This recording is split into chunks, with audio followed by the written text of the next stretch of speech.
जय हिंद। आप सबको पता है कि भारत एक अखंड भारत था जो अफगानिस्तान से शुरू होते हुए श्रीलंका और बर्मा तक जाता था। आखिर ये कैसे टूट गया और राज्यों का पुनर्गठन कैसे किया गया, और ये संविधान में इसकी जो चर्चा है 22 भाग में से जो पहला भाग है वो भाग 1 है, इसको हम समझते हैं। देखिए, शासन चलाने के लिए, देश और राज्य का शासन कैसे चलेगा उसको चलाने के लिए जिस किताब का नाम है उसे कहते हैं भारतीय संविधान, जिसे हम पॉलिटी के अंतर्गत पढ़ते हैं। इस किताब में 22 लेसन है। इसके लेसन्स को हम भाग कहते हैं। आप कोई किताब पढ़िएगा तो उसमें लेसन आएंगे, तो इसमें 22 भाग है और उसमें कुछ टॉपिक बाय टॉपिक लिखे गए। जैसे आपके में तीर दे के लिखते हैं ना टॉपिक, उस टॉपिक्स को बोलते हैं अनुच्छेद। तो टोटल आर्टिकल यानी अनुच्छेद 395 है। अगर आप ABCD की बात नहीं करेंगे तो ABCD करेंगे तो ये 25 हो जाएगा। तो ABCD को हम कंसीडर नहीं, हम न्यूमेरिकल वैल्यू कंसीडर कर रहे हैं। अब एक चीज़ होती है आपकी IPC, ताजीराते हिंद दफ़ा 300, ऐसे सुने होंगे आप लोग, इसके बारे में अलग से वीडियो बनाए हुए हैं। IPC क्या कहता है कि पुलिस आपको किसी क्राइम के बाद कैसे लतियाएगी, इसकी चर्चा IPC में है। IPC के टॉपिक्स को हम लोग धारा या सेक्शन कहते हैं। पुलिस लतियाने के बाद कोर्ट में भेज देगी। अब जज साहब आपसे मतलब वो सवाल जवाब करेंगे तो उसकी चर्चा CRPC में, क्रिमिनल प्रोसीजर कोड। तो इसके जो टॉपिक्स हैं उन्हें हम लोग सेक्शन या धारा कहते हैं। तो इस सब के बारे में हम एक अलग वीडियो बनाए हुए हैं। तो ये धारा वगैरह हो गई। अभी हमें समझना है वो पॉलिटी का भाग 1। 22 भाग में से पहला भाग तो अभी खत्म कर लीजिएगा, आपको खुद ही समझ में आ जाएगा ये पॉलिटी उतना टफ नहीं है जिन्हें अपना टफ बना दिया गया है। तो भाग 1 जो है, इसमें क्या एक ही भाग में क्या पूरे के पूरे 395 अनुच्छेद तो आएंगे नहीं, कुछ ही अनुच्छेद आएंगे भाग संख्या 1 में। तो भाग 1 में हम देखते हैं वो कि भाग 1 में जो अनुच्छेद आते हैं यानी टॉपिक आते हैं वो 1 से 4 तक आते हैं। यानी भाग 1 कंप्लीट कर लिए तो 1 से 4 तक आप समझ जाएंगे, और इसी को समझेंगे कि कैसे भारत टूटा, अखंड भारत से कैसे अफगानिस्तान टूटा, बर्मा टूटा, बांग्लादेश और पाकिस्तान कैसे सब अलग हो गए। इस जो भाग 1 का नाम है, एक्चुअली संविधान जो था ना वो इंग्लिश में लिखा गया था, बाद में उसे हिंदी में ट्रांसलेट किया गया था। तो भाग 1 का नाम है यूनियन एंड इट्स टेरिटरी। जो संघ है वो भारत का एक जो संघ है और उसका क्षेत्रफल कहाँ कहाँ तक है, राज्य क्षेत्र मतलब एरिया कहाँ कहाँ तक है जहाँ भारत के नियम लगेंगे। तो ये तो चैप्टर 1 की बात हो गई। अब इसमें क्या क्या लिखा गया है वो अनुच्छेद के हिसाब से। तो पहला अनुच्छेद यानी फर्स्ट आर्टिकल में क्या लिखा गया है, तो इसमें 3 बातें लिखी गई हैं। पहले आप नॉर्मली तीनों बातों को समझिए। अनुच्छेद 1 यानी आर्टिकल 1 में पहली बात जो लिखी गई है, भारत राज्यों का एक संघ है यानी यूनियन है। भारत, यहाँ पे ना इंडिया और भारत दोनों शब्द है, लिखा गया है कि इंडिया यानी भारत। तो सुप्रीम कोर्ट में भी यह पिटीशन किया गया था कि भारत का नाम इंडिया से हटाकर भारत कर दिया जाए, क्योंकि हर जगह भारत का प्रयोग होता है। हम कहते हैं भारत माता की जय, नहीं कहते हैं इंडिया माता की जय। हमें भारत रत्न दिया जाता है। राष्ट्रीय गान में भी जनगण मन अधिनायक जय है, भारत भाग्य विधाता। हर जगह ही आप जहां भी देखेंगे वो भारत ही प्रयोग ज्यादा होता है। तो सुप्रीम कोर्ट ने कहा कि यह फालतू का पिटीशन है। सुप्रीम कोर्ट ने कहा कि इसका कोई औचित्य नहीं है, क्योंकि संविधान में ऑलरेडी कह दिया गया इंडिया डेट इज भारत। तो दोनों ही नाम कंसीडर है आपके भारत के लिए। तो भारत जो है वो देश नहीं है, यहां क्या कहा गया है, यूनियन ऑफ स्टेट, राज्यों का एक संघ है। अब संघ और फेडरेशन में कुछ अंतर होते हैं, पहले उसे समझ जाइए। देखिए, हम लोग फेडरेशन में नहीं आते हैं, हम लोग आते हैं यूनियन में। 3 चीजें होती हैं, एक होता है कॉन्फेडरेशन, एक होता है फेडरल और एक होता है यूनियन। तो हम लोग आते हैं यूनियन में। कॉन्फेडरल उसे कहते हैं परिसंघ हिंदी में, जिसमें छोटे छोटे राज्य आपस में जुटकर और अपनी थोड़ी थोड़ी शक्तियां केंद्र सरकार को देकर एक देश का निर्माण करते हैं। यह परिसंघ बड़ी कमजोर होता है, इससे कोई भी देश आसानी से अलग हो जाते हैं। लेकिन फेडरल थोड़ा सा अलग होता है।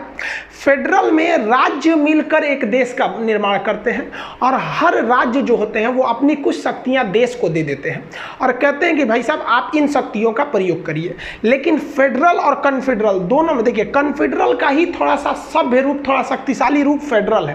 फेडरल में कोई भी राज्य उस देश से अलग हो सकता है, और यूनियन एक ऐसा देश होता है जिसमें राज्य अलग नहीं हो सकते। तो मेन यही अंतर है कि फेडरेशन वह राज्य होता है जिसमें कोई भी राज्य अलग हो सकते हैं उस देश से। यूनियन एक ऐसा देश होता है जिसमें कोई अलग नहीं हो सकता। कॉन्फेडरल ऐसा होता है जिसमें जब मन तब अलग हो सकते हैं। तो भारत फेडरल नहीं है, भारत एक यूनियन है। यहाँ के कोई भी राज्य भारत से अलग नहीं हो सकते हैं। जम्मू कश्मीर एड़ी चोटी लगाते रह गया, उसे समझ में आ गया कि अलग होने वाले रहे नहीं है, चाहे वो 7 सिस्टर के लोग हो जाए, जो राज्य पहले थोड़ा सा मांग उठा था उन लोग का भी। तो यूनियन और फेडरेशन में यही अंतर होता है। अमेरिका देखेंगे तो अमेरिका एक फेडरेशन है और भारत एक यूनियन है। अमेरिका फेडरेशन इसलिए है कि इसके जो राज्य हैं एक समझौता करके एक देश का निर्माण किए हैं, अतः समझौता टूटा तो ये राज्य टूट जाएंगे। कई बार अमेरिका टूटा भी है। अभी जो 50 राज्य है ना, तो आप देखेंगे उन 50 राज्यों का संविधान अलग है, उन 50 राज्यों का झंडा अलग है, उन 50 राज्यों की नागरिकताएं अलग है। तो ये देखिए हम यहाँ पे 50 राज्यों का झंडा लगा दिए, जैसे यहाँ पे अलास्का का है, एरिजोना का है, यहाँ पे कई राज्य हैं, इसके टेक्सास है, जॉर्जिया है। तो सब राज्यों का झंडा अलग है, करेंसी एक ही रहेगी, फ्लैग वगैरह अलग रहते हैं। तो ये फेडरेशन है। अगर कल को चाहता है फ्लोरिडा, जैसे ये फ्लोरिडा यहाँ राज्य है, इसका झंडा इस टाइप का है, चाहेगा कि अमेरिका से अलग हो जाए तो समझौता तोड़ के अलग हो सकता है फेडरेशन। लेकिन ये फेडरेशन पढ़े लिखे लोगों में सफल होता है, अनपढ़ लोगों में ये फेडरेशन सफल नहीं हो पाएगा। तो भारत ने देखा कि अगर हम फेडरेशन बनाएंगे, भारत को संविधान वालों ने देखा तो यहाँ 75 ठो भाषाएं बोली जाती हैं, अलग अलग रहन सहन है। उत्तर भारत में लुंगी का प्रचलन नहीं है, दक्षिण भारत में लुंगी एक महत्वपूर्ण प्रावधान उन लोग का होता है, कपड़े में गिना जाता है। जबकि उत्तर भारत राजस्थान में देखेंगे तो पगड़ी है, पंजाब का अलग है। तो उन्होंने देखा कि भाई अगर हमने फेडरेशन बना दिया तो आगे चल के ये अलग हो जाएंगे, इसलिए भारत ने फेडरेशन न चुन के भारत ने यूनियन बनाया। यूनियन को भी हिंदी में संघ कहते हैं, फेडरेशन को भी हिंदी में संघ कहते हैं। इसलिए अगर आपसे क्वेश्चन पूछेगा भारत राज्यों का क्या है, तो ऑप्शन डी पे लिखा होता है संघ, उसे मत मारिएगा। ऑप्शन बी पर लिखा जाता है यूनियन, तो उसे मारिएगा, क्योंकि संघ की तो दो इंग्लिशें होती हैं, फेडरेशन भी होता है, यूनियन भी होता है। लेकिन भारत में एक एक्सेप्शन था, अब नहीं है। जैसे जम्मू कश्मीर भारत में था, लेकिन उसका संविधान था, उसका अलग एक झंडा था, उसकी अलग एक नागरिकता थी जो 370 के तहत थी। वो एक अलग टॉपिक है, उसमें समझा देंगे आपको कैसे हटाया गया था। ये जम्मू कश्मीर का झंडा था, अब जम्मू कश्मीर का झंडा खत्म हो गया, अब पूरे भारत में हो गया। तो अब भारत पूर्णतः यूनियन हो चुका है, यहाँ के कोई राज्य अलग नहीं हो सकते, ये अलग हो सकते हैं। और ये शुरू में तो और कमजोर था यहाँ का नियम कानून, तो वो कॉन्फेडरल था। कॉन्फेडरल फेडरल से ही कमजोर होता है। आप एक ऐसे एग्जाम्पल में समझिए, हम एक दीवार बना रहे हैं, नॉर्मली ईंटा साज दिए, यहाँ कोई सीमेंट का प्रयोग नहीं किए, तो सबसे कमजोर दीवार होगी। जब मन तब कोई ईंटा खींच सकते हैं, यानी एक इसको देश समझिए तो ईंटे को राज्य समझिए, आराम से निकल जाएगा। तो ये कॉन्फेडरल है, परिसंघ है, ये सबसे कमजोर होता है। अभी ये दुनिया में कहीं नहीं देखने को मिलता है। लेकिन इसी ईंट के बीच में अगर हम सीमेंट लगा के जोड़ दें तो ऐसी दीवार बन जाएगी। तो ये हो जाता है फेडरल यानी संघ, जो अमेरिका है। लेकिन अगर छीनी हथौड़ी से आप थोड़ा सा ठोक ठाक करिएगा तो ये आराम से टूट सकता है। अतः फेडरल में अगर समझौता टूटा तो राज्य टूट जाएंगे। लेकिन अगर इसी राज्य ये ईंट के ऊपर प्लास्टर कर देंगे इस तरह से, अब भाई साहब ईंट से जुड़ा हुआ है, बाहर एक प्लास्टर है, तो वो प्लास्टर भी हो गया, अब तो निकल ही नहीं सकता है। तो सबसे मजबूत जो होता है वो यूनियन होता है। तो भारत यूनियन है, लेकिन हिंदी दोनों का एक ही हो जाता है, संघ, इसलिए कंफ्यूजन नहीं होंगे। तो भारत के जितने राज्य हैं, जो लोग मतलब अब तो कोई भी राज्य ऐसा नहीं कहता कि भारत से टूटेंगे, वो कश्मीर का था मैटर, वो तो सॉल्व हो गया। तो भारत राज्यों का एक संघ है, ये चीज आप समझ में आ गया। हम लोग यहाँ पर आते हैं यूनियन में। दूसरा, इसी आर्टिकल 1 में बोला गया है कि भारत में जो राज्य हैं वो हमको कैसे पता चलेगा कि भैया कौन कौन राज्य हैं। मान लीजिए विवाद हो गया कि बिहार भारत का राज्य है कि नहीं है, तो कहीं ना कहीं एक लिखा हुआ होना चाहिए कि नहीं होना चाहिए। तो आर्टिकल 1 में वो लिखा ही नहीं है कि बिहार भारत का राज्य है, बल्कि वो एक इशारा कर दिया है कि राज्यों को पहली अनुसूची में रखा गया है। अनुसूची क्या होती है? एक अलग से एक टॉपिक बना दिया गया है। जैसे ये भारत का संविधान है, इतना मोटा नहीं है, ये बाइलिंगुअल है, एक और इंग्लिश लिखा है, एक और हिंदी लिखा है, इसलिए मोटा लग रहा होगा। इसका आधा है, इतना ही है संविधान, आप पढ़ लेंगे समझ में आ जाएगा। तो इसमें कहा गया है कि हम पहली अनुच्छेद यानी आर्टिकल में नहीं बताएंगे कि कौन कौन सा राज्य है। अगर आप ये जानना चाहते हैं, राज्यों के नाम जानना चाहते हैं, तो आप जाइए अनुसूची शेड्यूल में जाइए। तो संविधान के शुरुआत में ही 4 ठो पन्ना जोड़ दिया गया है जिसे कहते हैं शेड्यूल, और इसी शेड्यूल में हर एक राज्यों के नाम लिखे गए हैं, कौन कौन से राज्य हैं। तो जब भी विवाद होगा कि कौन सा राज्य भारत का है या नहीं, तो आप अनुच्छेद 1 में आएंगे तो यहां आपको एक दूसरा डायरेक्शन दिया जाएगा कि आपका कॉल फॉरवर्ड किया जा रहा है शेड्यूल की ओर। तो राज्यों को किस अनुसूची में रखा गया है? पहली अनुसूची में। और इसमें एक और बात कहा गया है, अब दिल्ली हो जाएगा, कहेगा हम केंद्र शासित प्रदेश है, राजस्थान कहेगा हम पूरा राज्य है। अब राज्यों की भी कैटेगरी है, तो इसको भी अनुच्छेद 1 में रख कर दूसरे को डाइवर्ट किया गया। कहा गया है कि भारत में जितने भी राज्य हैं इस संविधान के तहत उन्हें 3 प्रकार से बांटा जाएगा। जो बड़े राज्य हैं जिनका अपना खुद का क्षेत्रफल बड़ा है उन्हें हम स्टेट कहेंगे, वर्तमान में 28 हैं। जो छोटे छोटे राज्य हैं लेकिन राष्ट्रीय महत्व के हैं तो उन्हें हम यूनियन टेरिटरी यानी केंद्र शासित कहेंगे। ये दूसरा टाइप का हो गया। अभी 8 केंद्र शासित हैं, आगे समझा देंगे। और तीसरा टाइप हो जाएगा अर्जित क्षेत्र। वर्तमान में भारत के पास कोई भी अर्जित क्षेत्र नहीं है। जैसे मान लिया कि पाकिस्तान में बलूचिस्तान की मांग हो रही है, भारत वहां पे स्वतंत्र करा के उसे कह दे कि नहीं बलूचिस्तान पे मेरा कंट्रोल रहेगा, तो वो इसमें आ जाएगा अर्जित क्षेत्र में। इसलिए देखिए संविधान वाला कितना होशियार था, एक टॉपिक बना के गया है सब, क्या चीज की अर्जित क्षेत्र, भले उसमें है या नहीं है लेकिन एक मौका मिलेगा तो हम छोड़ेंगे नहीं, अर्जित क्षेत्र ला सकते हैं यहाँ पर। तो आप मोटा मोटी समझेंगे तो आप यहीं पे देखेंगे तो भारत राज्यों का यूनियन है। इसमें कौन कौन से राज्य आते हैं वो यहाँ बताया गया है कि ये पता करने के लिए अनुसूची 1 में जाइए, और साथ ही साथ उनमें कैटेगरी कौन कौन सी है। तो इसमें बोला गया है 3 प्रकार की कैटेगरी होती है और भारत राज्यों का एक यूनियन है। तो अनुच्छेद संख्या 1 कंप्लीट हो गया। अब 2 समझते हैं। आर्टिकल 2 में कहा गया है, अनुच्छेद 2 में, कि संसद को यह अधिकार है कि भारत के बाहर अगर कोई देश है तो उसे वो भारत में मिला सकता है, या किसी देश का कोई टुकड़ा है जो मिलना चाहता है उसे मिला सकता है। यानी अनुच्छेद 2 कहता है कि संसद राष्ट्रपति के पूर्व अनुमति का मतलब यह नहीं होता है कि राष्ट्रपति से पूछेगा। देश में राष्ट्रपति की उतनी ही अहमियत है जितना परिवार में फूफा जी की अहमियत होती है। वो नाराज हो न हो इससे किसी को फर्क नहीं पड़ता है। तो यहां तो इज्जत देने के लिए भले लिख दिया गया है कि पूर्व अनुमति, लेकिन एक्चुअली में यह होता है उन्हें बस सूचना दे दिया जाता है कि हम फला राज्य को मिलाने जा रहे हैं। सपोज नेपाल बड़ी कूद रहा है यहाँ पर। अब मान लीजिए, हम समझने के लिए बोल रहे हैं भाई, नेपाल के लोग आप बुरा नहीं मानेंगे, हम समझाने के लिए बोल रहे हैं। मान लीजिए नेपाल को लगा कि नहीं भारत में मिल जाना चाहिए, तो संसद राष्ट्रपति को सूचना देंगे, अरे राष्ट्रपति जी पहाड़ी पे बैठल है। कौन पहाड़ी है? भिकना पहाड़ी नहीं, रायसीना की पहाड़ी। तो रायसीना की पहाड़ी पे उनको फोन कर देंगे, मोदी जी राष्ट्रपति साहब जा रहे हैं नेपाल को मिलाने, तो क्या करेंगे? हाँ ना कहिए नहीं सकते, ना कहेंगे तो उन पर महाभियोग लग जाएगा। राष्ट्रपति को प्यार से लतिया देना महाभियोग कहलाता है। अनुच्छेद 61 में ये बाद में बताएंगे। तो राष्ट्रपति को सूचना दे दिया जाता है कि हम जा रहे हैं करने के लिए, और उसके बाद संसद उसे आराम से मिला देती है। और ऐसा किया भी गया है। 16 मई 1975 को सिक्किम जो था, ये सिक्किम हम लोग का था ही नहीं, ये एक दूसरा देश था। सिक्किम स्वतंत्र था, इसके ऊपर था तिब्बत। चाइना ने तिब्बत पर कब्जा कर लिया 1959 में, और यहाँ के लोगों को इतना कूचा, और परिवार में 4 आदमी है ना, तो एक को उधर भेज दिया, एक को इधर छितार दिया यहाँ पर। और तिब्बत में तिब्बत के लोगों की कमी हो गई, तो तिब्बत से कभी मांग ही नहीं उठती है स्वतंत्र करो हमें। तो सिक्किम देखा कि ससुरा हमरो कब्जा कर लेगा, हम तो अपने इतनी चुकी हैं, हमको मारेगा तो खत्म हो जाएंगे। तो भारत से कहा कि हम आप में मिल जाते हैं, लेकिन आप ऐसा तो नहीं कीजिएगा कि हमारे 4 आदमी के परिवार है तो एगो को केरला भेज दीजिए, एक को राजस्थान, 2 को अंडमान भेज दीजिए।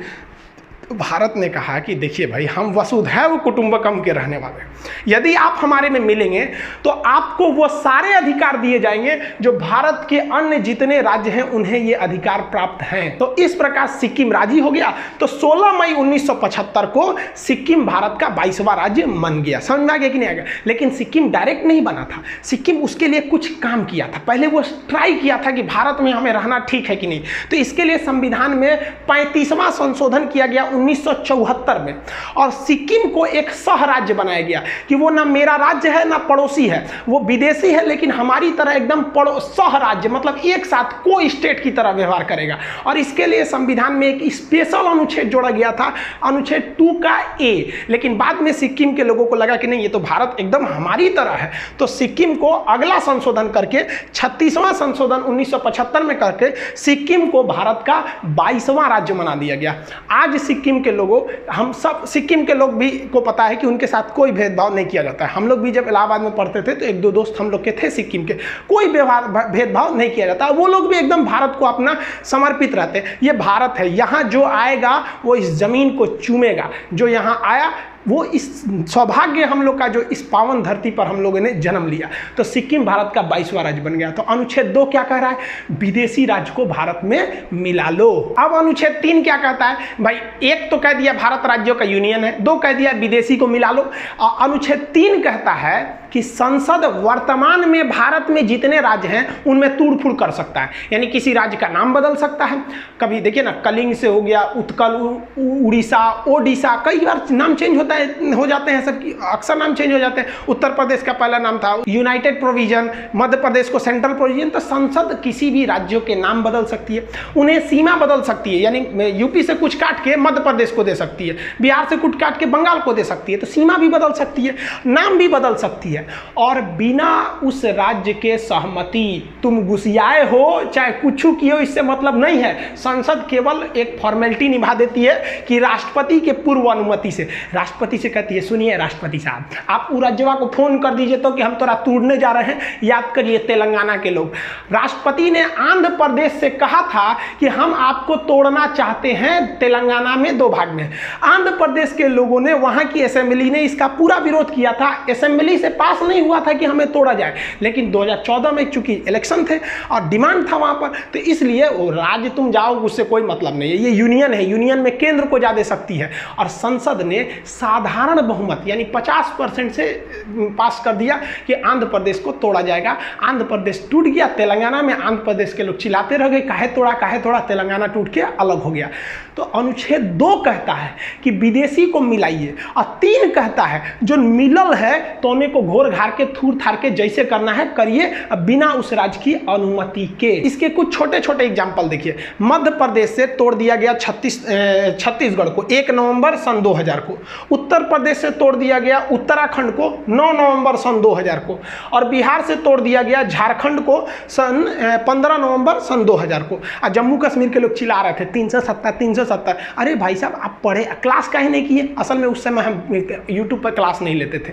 अगर यूट्यूब पर क्लास लेते ना तो उन लोग को पता रहता कि भाई साहब इतना मत कूदो, क्योंकि अनुच्छेद 3 कहता है कि बिना राज्य की अनुमति है तुमको तोड़ देंगे। तो जम्मू कश्मीर के लोग जो कहते थे कि हम अपना देश बनाएंगे, अरे भाई साहब अब तो आप राज्य भी नहीं रहे, केंद्र शासित हो गए। यही हो गया भाई साहब। हिटलर ने भी क्या कहा था कि जनता को इतना न चूस दो कि जिंदा रहने को ही वो अपने लिए विकास समझे। बस यही हुआ। जम्मू कश्मीर के लोग कहते थे कि हम देश बनाएंगे, मोदी जी ने ऐसे में काम किया, उनको राज्य भी नहीं छोड़ा। तो आज लोग कहते हैं नहीं हम देश अब छोड़े, अब हमको कम से कम राज्य बना दीजिए। अरे बाप रे भाई, मैं मोदी बैठल है। जो व्यक्ति पत्नी से नहीं डरा ना, दुनिया में किसी से नहीं डरेगा। देखिए अब इसी में ना एक और विवाद चालू हुआ था, आपको पता होगा बेरूबरी यूनियन केस 1960 में क्या हुआ था। बेरूबरी पश्चिम बंगाल का एक गांव था, वहां से एक केस किया गया था भारत के ऊपर। क्या केस था तो देखिए इसकी शुरुआत कैसी हुई। ये भाई साहब सीरियल रेडक्लिफ, ये भारत के विभाजन करने आए थे। 2 दिन में भारत का विभाजन करके रख दिया ये आदमी। सोचिए, ये भारत को कभी जानता नहीं था कि यहाँ कई तरह की भाषाएं बोली जाती हैं, यहाँ कई धर्म रहते हैं, धर्म के नाम पर यहाँ कितनी लड़ाइयाँ लड़ी जाती हैं आज़ादी से पहले से लेकर आज तक में। ये आया टेबल पे भारत का नक्शा रखा और काटना चालू कर दिया। यहाँ से ले लिया, इसने कहा कि भाई साहब ये वाला रहेगा, ये इधर से, ये इधर पाकिस्तान, एगो इधर खींच दिया, ये हो गया बांग्लादेश। इसी का नाम हो गया कि सीरियल रेडक्लिफ, जिसे आप शॉर्टकट में रेडक्लिफ लाइन कहते हैं। इसने कैसे किया तो नक्शा लिया भारत का, जितने इधर पुलिस स्टेशन थे ना, सारे पुलिस स्टेशन पर ऐसे डॉट डॉट बनाया, सबको खींच दिया। कहा कि लो इधर वाला पाकिस्तान, इधर तुम, इधर भी कहा अच्छा इसको भी बांटना है, पूर्वी पाकिस्तान को भी, कोई दिक्कत नहीं। सारा पुलिस स्टेशन को मिलाया, घचाक से एक लाइन खींच दिया, हो गया। पता चला किसी का घर इंडिया में रह गया, खेत बांग्लादेश में चल गया। किसी का दुआरा इंडिया में है, आंगना चल गया बांग्लादेश में। अजब अजब कांड करके चल गया। अरे भाई इनका अपना रहता तब ना समझ में आता, यही कांड हो गया। इसमें सबसे फेमस हो गया बेरूबरी। बेरूबरी क्या था तो वो भारत में था, यहाँ बांग्लादेश में था, यहाँ पर भारत में। लेकिन इसको ना रियल में जाना चाहिए था बांग्लादेश में, क्योंकि यहाँ सारे लोग मुस्लिम थे, लगभग 90% से ज़्यादा लोग मुस्लिम थे। और बांग्लादेश में भी कुछ ऐसे जगह थे जहाँ पर 90% से ज़्यादा लोग हिंदू थे। इन्हें आना चाहिए हिंदुस्तान में और इस जमीन को जाना चाहिए बांग्लादेश में, ये होना चाहिए। तो भारत ने सोचा कि एक काम करते हैं, बदला बदली कर देते हैं। कहते हैं कि भाई वो मेरी ज़मीन है, तुम रख लो और वहाँ के लोग को यहाँ भेज दो। ये तुम्हारी ज़मीन है बांग्लादेश, इसे हम रख लेते हैं, यहाँ के लोगों को तुम रख लेते हो। तो कितना अच्छा था। लेकिन जब ये मामला गया तो सुप्रीम कोर्ट में नेहरू जी ने, उस समय नेहरू जी प्रधानमंत्री थे, उन्होंने सोचा कि आराम से करा लेंगे। खान सर तो बताइए किए हैं कि संसद कुछ भी कर सकती है, राज्यों के नाम परिवर्तन सीमा कर सकती है। लेकिन भाई साहब खान साहब से ज़्यादा होशियार है सब सुप्रीम कोर्ट का जज। सुप्रीम कोर्ट ने कहा कि ये नेहरू जी, ये जो नियमवा लग रहा है ना, ये केवल हिंदुस्तान पर लागू होता है कि आप एक राज्य को तोड़ के दूसरे को दे सकते हैं। आपका मन है तो आप पटना जिला को उठा के राजस्थान को को दे दीजिए, आप अंदर जितना खरमंडल मचाना है मचाइए, लेकिन ये अधिकार आपको कोई नहीं देता है यहाँ से अनुच्छेद 3 से कि आप भारत की किसी जमीन को विदेश को दे दीजिए। इसके लिए आपको संविधान में संशोधन करना पड़ेगा। तो नेहरू जी ने सोचा संविधान में संशोधन कर दे और इस मामला को सलटा दे, लेकिन भारत में बड़ी विरोध हो गया। सोचिए नेहरू जी से एक समय से मामला अटकता हुआ अब बांग्लादेश और भारत के लोगों में बड़ा वो होने लगा कि भाई आप खुद सोचिए ना कि आप छोटे से एरिया में घिर के रह गए। नरेंद्र मोदी जी जब आए तब उन्होंने शेख हसीना से जाके ये समझौता करके संसद में पारित कराया।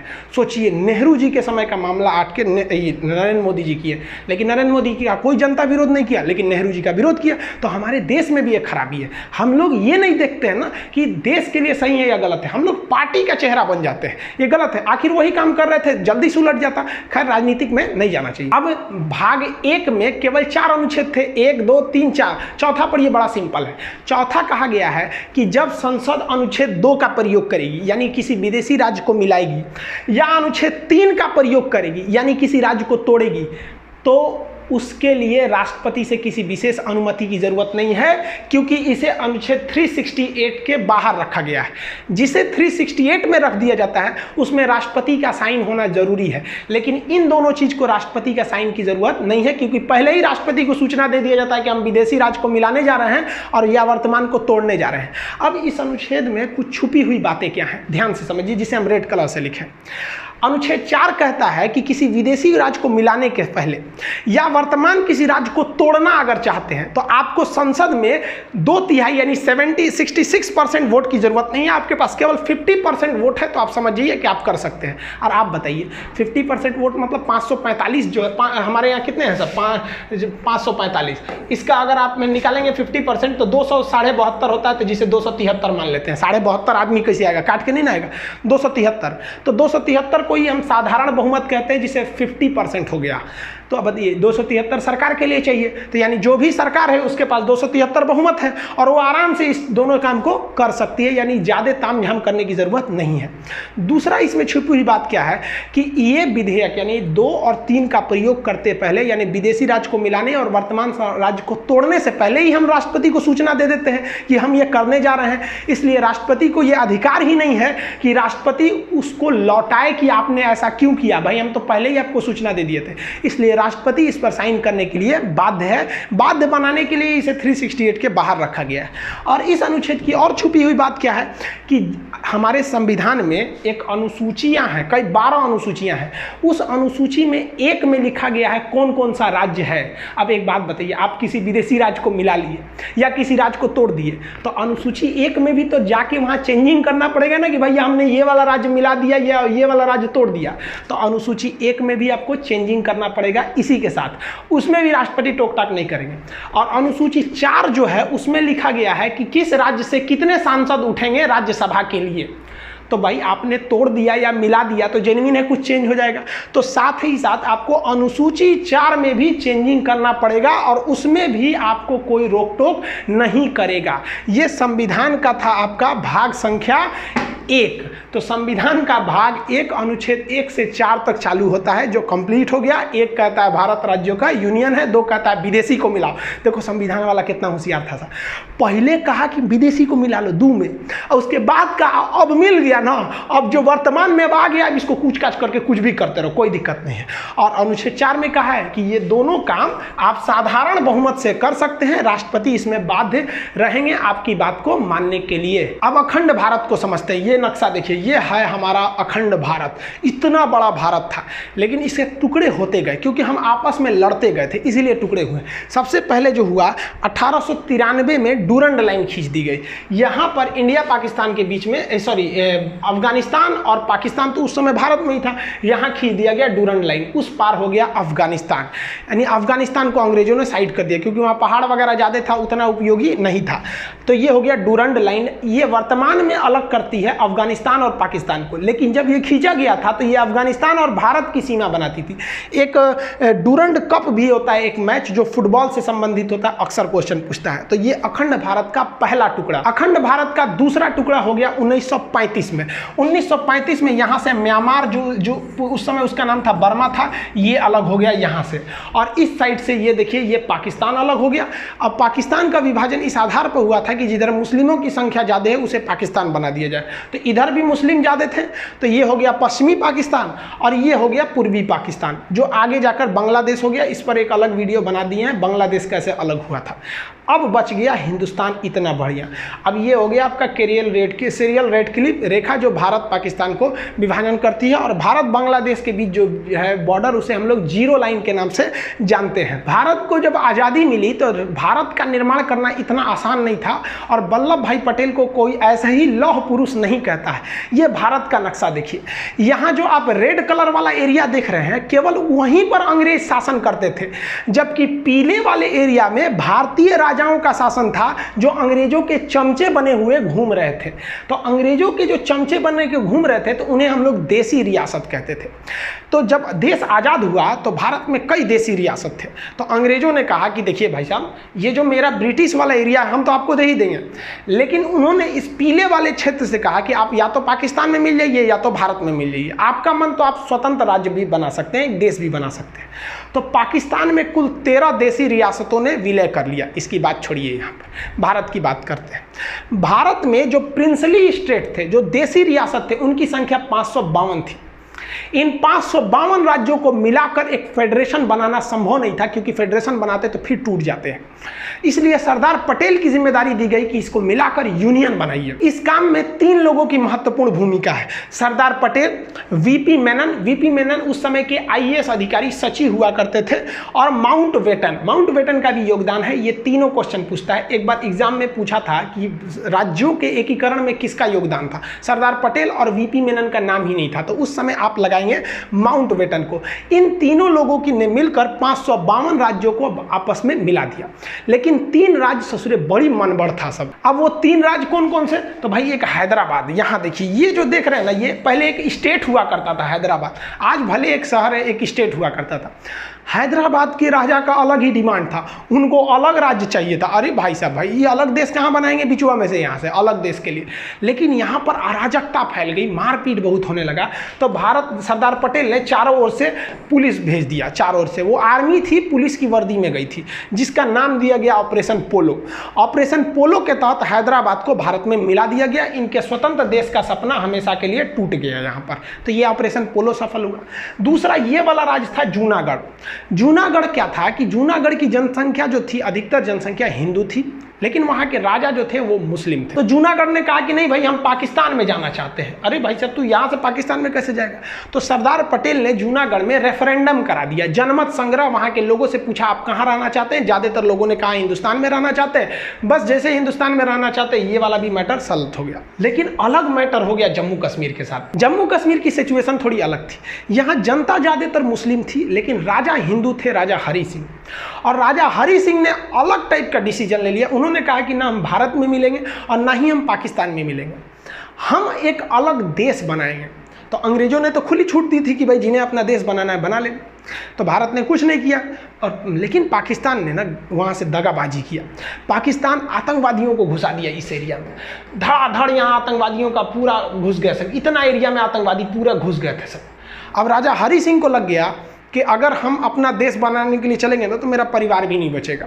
तो भागे भागे आए नेहरू जी के पास, है नेहरू जी बचा लीजिए, हमको पाकिस्तान मार रहा है। तो नेहरू जी कहा हाँ एकदम बचा लेंगे हम। सरदार पटेल जी देखिए तो बचाइए इनको। तो सरदार पटेल कहे छोड़ दीजिए ओकरा, बड़का होशियार बनते थे, अलगे देश बनाएंगे, जो देश बनाओ, हमरा कौन चीज घटल है कि हम तोरा बचाने आएंगे, काहे लिए बचाएंगे। तो हरि सिंह ने कहा कि महाराज पटेल जी बचा लीजिए। तो सरदार पटेल ने कहा कि 21 शर्त पे बचीबो, पहले तुम साइन करो किस पर, एनेक्सेशन पर। तो उसने साइन किया इंस्ट्रूमेंटल ऑफ एक्सेशन, मतलब विलय पत्र पर साइन किया 26 अक्टूबर 1947 को कि हम अब भारत में मिल रहे हैं।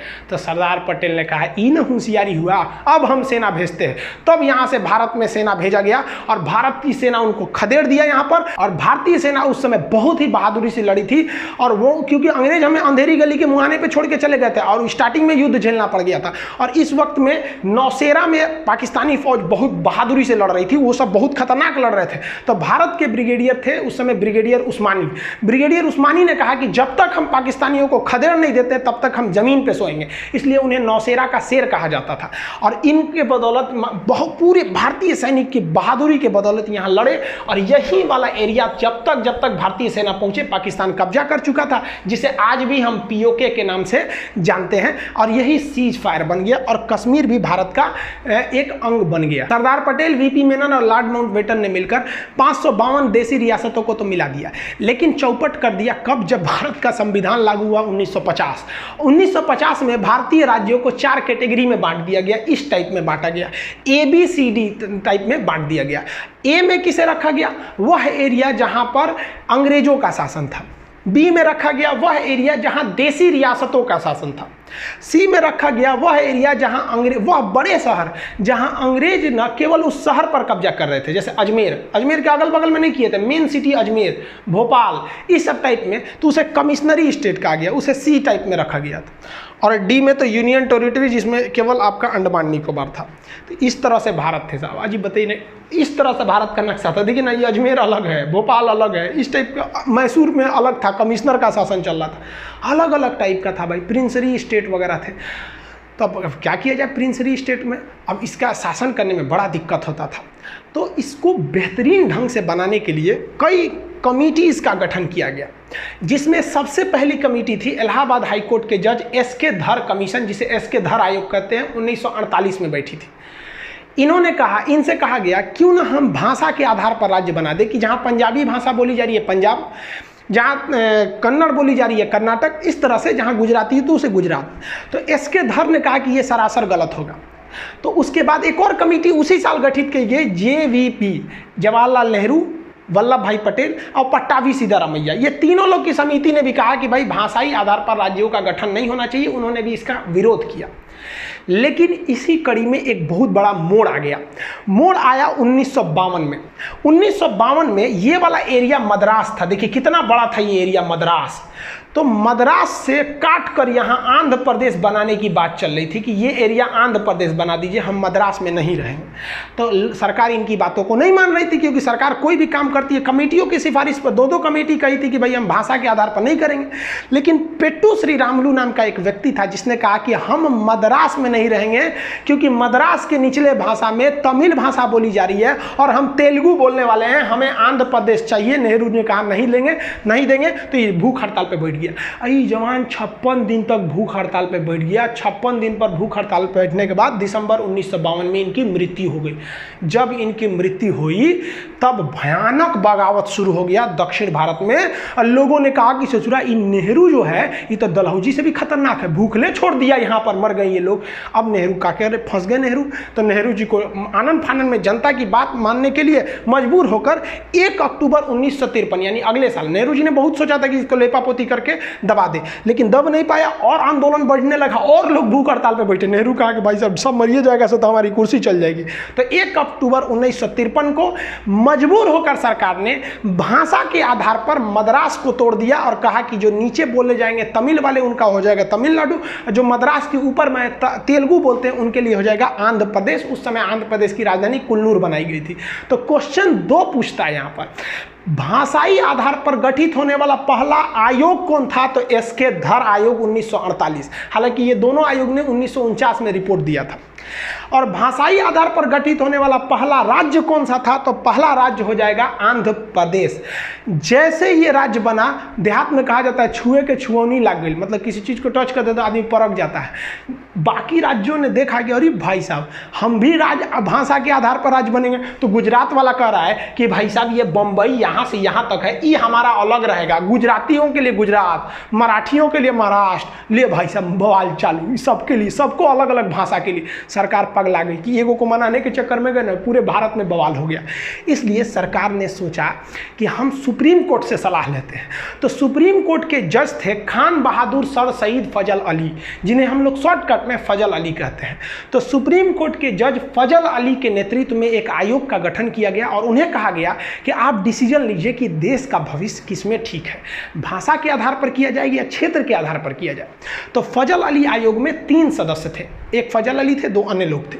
इसका गठन 1953 में हुआ था, लेकिन ये 2 साल बाद रिपोर्ट दिया था, 3 साल बाद 1956 में। याद रखिएगा, गठन 53-56 पूछता है, ज़्यादातर रिपोर्ट पूछता है 1956 में।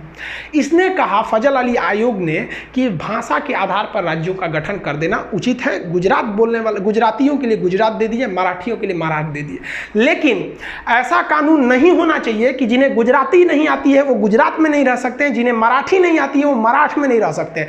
वो सबके लिए रहेगा, यानी कि एक राज्य एक भाषा वाला कानून नहीं होना चाहिए। जो आज महाराष्ट्र के कई लोग ऐसे न्यूज में आ जाता है कि भाई महाराष्ट्र में रहना है तो मराठी बोलना है, हालांकि हम ग्राउंड लेवल पे नहीं जानते हैं, जो ऐसे न्यूज आते हैं उसे हम लोग आपको बता रहे हैं। ऐसा नहीं होना चाहिए, पूरे देश में ऐसा होता भी नहीं। आप दिल्ली जाइए तो हर जगह के लोग रहेंगे। तो फजल अली आयोग ने स्टेट रीऑर्गेनाइजेशन सेटलमेंट कर दिया, राज्य पुनर्गठन कर दिया, और इन्होंने कहा कि इसी आधार पर आप राज्यों को बांटिए भाषा के आधार पर। और इस आधार पर इन्होंने जो बांटा, तो इसकी बात को कोई क्यों मानेगा?